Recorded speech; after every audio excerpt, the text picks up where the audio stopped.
Feels Revolt, and everything contingency plan related just in case YouTube decides to have a big old censorship purge. And last but not least, I'm going to say this because I always forget to promote these things. A long time ago, the great Hizzy designed a t-shirt with the Nick Seeger logo on it, and you can find it at nickmoseeger.com, and you can get 17% 10 4 K11, you're attached to that new incident number. K, 10, go ahead. Also, guys, given the fact I am not monetized on this channel, I make nothing from these videos. I have no super chat feature in these live streams, and a lot of you guys ask how you can send donations or tips. I always forget to say that as well. So I have a PayPal link in the description and the pinned comment, as well as a Venmo account. None of you guys have to send anything. It's just to let you guys know how you can if you decide you want to. Coming back to Georgia, guys, we are on hold until the 21st, which is just days away when Judge Amaro will make his decision. So that's pretty much it for now, guys. I hope you enjoyed it. Thanks for watching, and I will see you next time.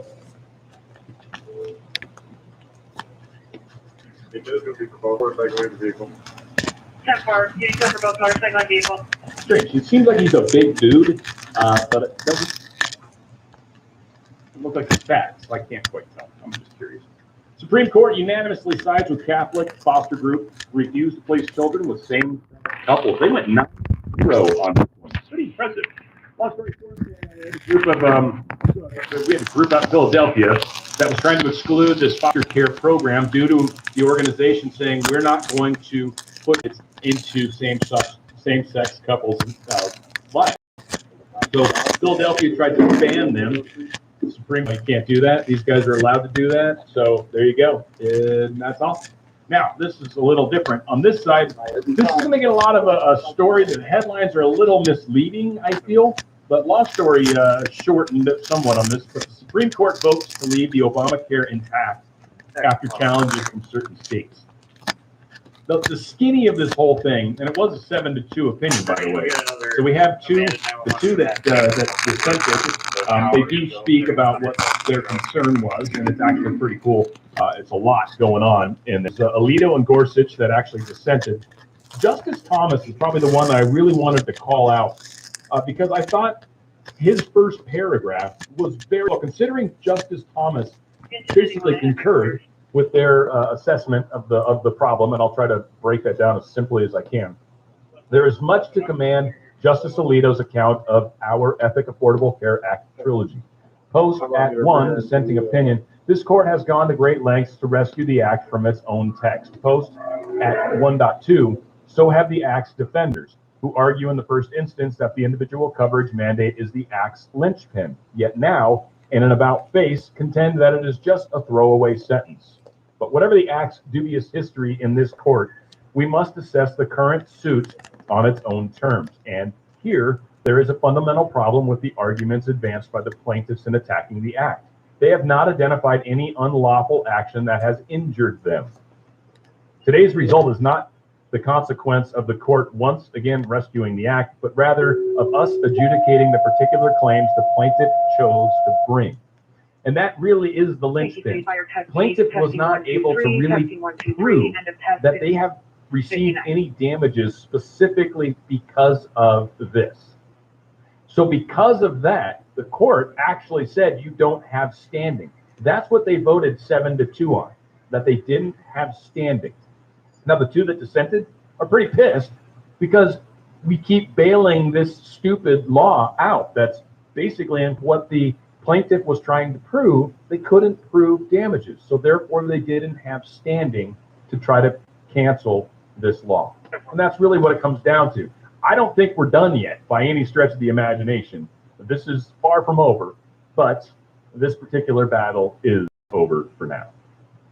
Disgraced clown working at CNN has most telling take in the history of the FBI and the CNN. This is actually pretty good. We're going to cover this one here, and then again, it's CNN, so it trips me out. They're actually kind of reporting the truth, which just always blows my mind. Check it out. I thought it was significant. The Attorney General said very clearly that the FBI's view, the top domestic violent extremist threat right now comes from racially and ethnically motivated violent extremists. He's talking about white supremacists. But he also took care to note extremism and attacks on all political parties, on all races and creeds and religions. He noted the congressional baseball practice that was attacked only after the gunman had asked if they were Republicans. I thought it was significant. Did you think that was significant that he raised this? Yeah, it was, Kate, and an incredibly deft way to bring in that other side of the equation.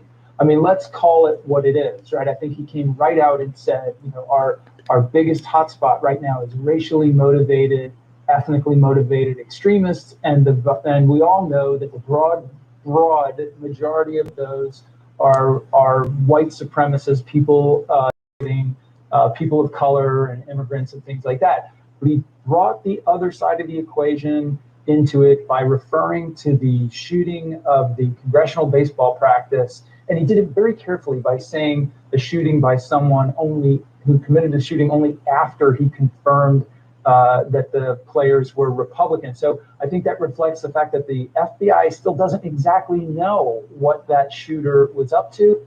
They never really uncovered sort of detailed evidence that laid out a specific plot or an objective, but it is undeniable that he was targeting Republicans. So it's really, I thought, very effective. And he made very clear a couple other points that are important. And that was an important part of that they literally are calling out the fact that this white supremacy argument's stupid. There are ethical people. There are people that literally want to attack others because of ethical things. Now, the white supremacy thing is probably one of the biggest threats we have, because Biden's probably one of the biggest white supremacists ever, right? And he's certainly dangerous. So there's a level of truth to that, by the way, and I'm pretty sure that's part of the narrative for a reason. But on top of that, got a number of people that are also going after others because maybe they think they're right-leaning Republicans. We've seen so many people attacked by Antifa and Black Lives Matter specifically because they're either white or because they're Republicans. So again, there are racial tensions on both sides of the equation. And I think it was interesting that CNN had called that out for us. And Governor Abbott continuing his quest to be awesome and fighting the Biden regime and all their Second Amendment nonsense. He has done something rather strange here, I think. I mean, it's not strange, but whatever. Allows Texans to carry a handgun without a permit, provided they are not a prohibited possessor of firearms by federal or state law. So he's basically now making it legal to carry, concealed or not, without any sort of paperwork, basically, right? Without any sort of permit. You can now carry in Texas, or will be able to, as of September 1st. So pretty crazy what's going on. Pretty awesome. I thought about it myself. I'm like, would I carry my gun if I could everywhere? Probably not everywhere, but there's definitely certain places that I probably would want to have that tucked nicely away. So yeah, I can get around that. Matt Gaetz demands answers on FBI infiltration of militia groups heading into the January 6th Capitol demonstration. This is powerful information that's coming out. And essentially what we're starting to realize is that the FBI had infiltrated some of these groups, the Oath Keepers, Proud Boys, and 3 Percenters. And these people that were infiltrated also went into the Capitol. Might have caused some problems. They might have been waving people in. They might have been actually helping the ruckus. And that is one of the things that a lot of people are questioning right now. And for good reason, because we know we can't trust the FBI. We've had that proven to us countless times. So Matt Gaetz has 3 questions that he's got pushed out to Ray in the year leading up to the events of 1/6 and on 1/6 itself. To what extent were the 3 primary militia groups, the Oath Keepers, Proud Boys, and 3 Percenters, infiltrated by agencies of the federal government, including the FBI, or informants of said agencies? 2, exactly how many federal undercover agents or confidential informants were present at the Capitol or in the Capitol during the siege, and what roles did they play, merely passive informants or active instigators?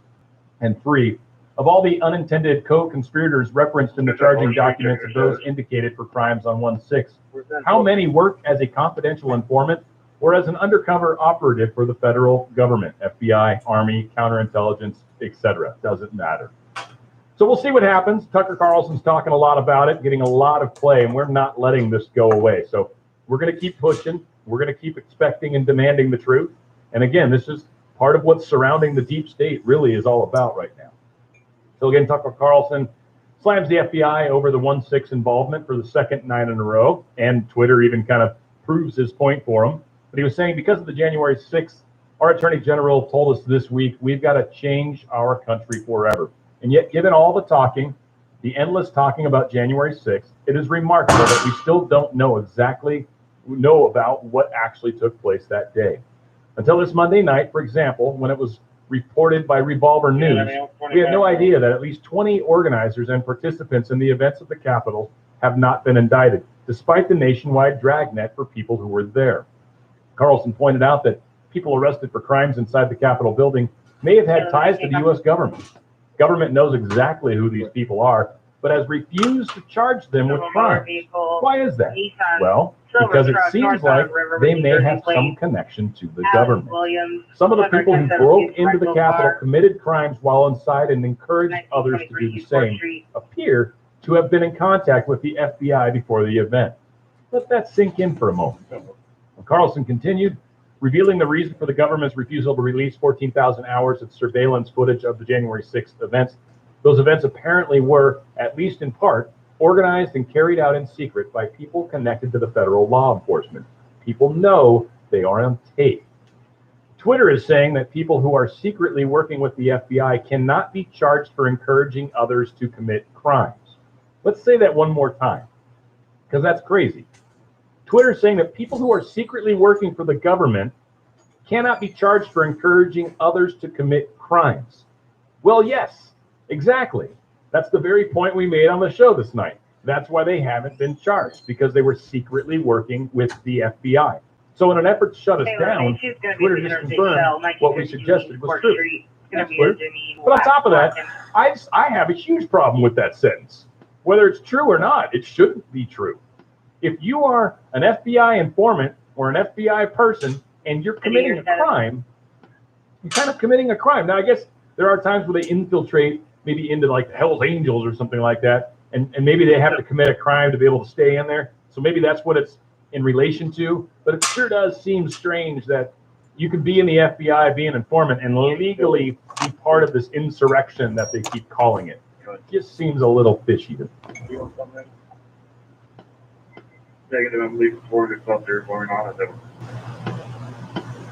Yeah, well, sure, thank you.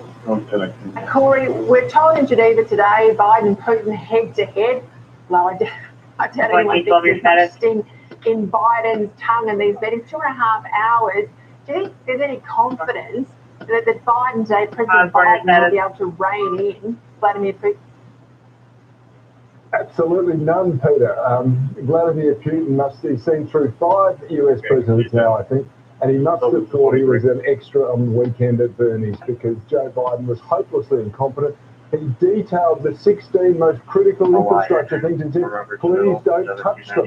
As if Vladimir Putin's going to tell his hackers to leave them all alone. It's a joke, Peter. Weekend at Bernie's. Let's have a listen. I've got a grab here of bits and pieces from Biden. We haven't lived up to it completely, but we've always widened the arc of commitment. I'm not confident of anything. I'm just stating the fact. I caught part of President Putin's press conference.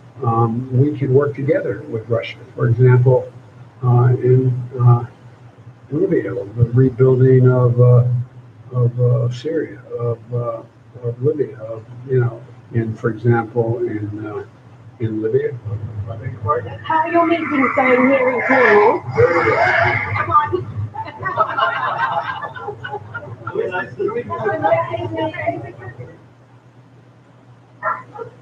I mean, Alan Jones calls it elder abuse, and I know we get to laugh from that, but I look at that, and he wouldn't survive, James, the Australian press gallery, at least in Canberra. Yeah, it's a great concern, but that is the leader of the free world. Well, look, it is. And going into that summit there, I think we can all just be thankful that Joe Biden didn't give away Alaska back to the Russians there out of it. I mean, that's just how doddering and incompetent he seemed in that whole thing, giving away that whole list of critical assets, saying, please don't hack them, Mr. Putin. But the important thing about this summit is that Joe Biden has already given Putin what he wanted. He took the sanctions off the people involved with the Nord Stream 2 gas pipeline, which is going to allow Putin the ability to hold. He's already gotten what he wants out of Biden, and that's why Putin nonchalant and, my God, I've got to spend 3 hours with this guy?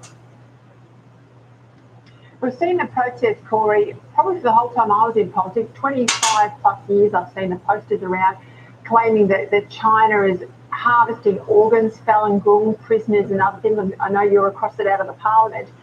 When though, the UN Human Rights Council, they've just gone out there now and said they've got credible information about organ harvesting of prisoners in Uyghurs, Falun Gong, Tibetans, and they're saying they've put China on notice.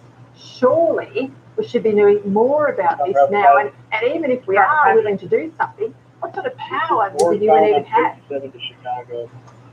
Well, the UN has virtually no power. China controls it because it influences all these third world nations that make the votes there. But I think there's a bigger game at work here, Peter. China is snubbing the international rules. It is turning its back on the climate change demands and the Great Reset and all of those things. And I think the UN is simply trying to put some pressure on them to draw them back into the fold and to make sure they conform with what they want to happen. But it's not going to happen. China is a law unto itself. I don't think there's much you can do at all. And the world is absolutely too reliant on it. All right, Robert 12 is in a row. Okay, Robert 12, have you on.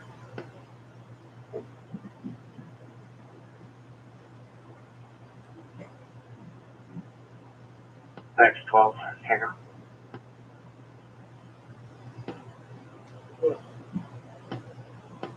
Information, we have an ambulance being paged out to 17120 East at 3250 North Road for calling a red Dodge Durango that's throwing up.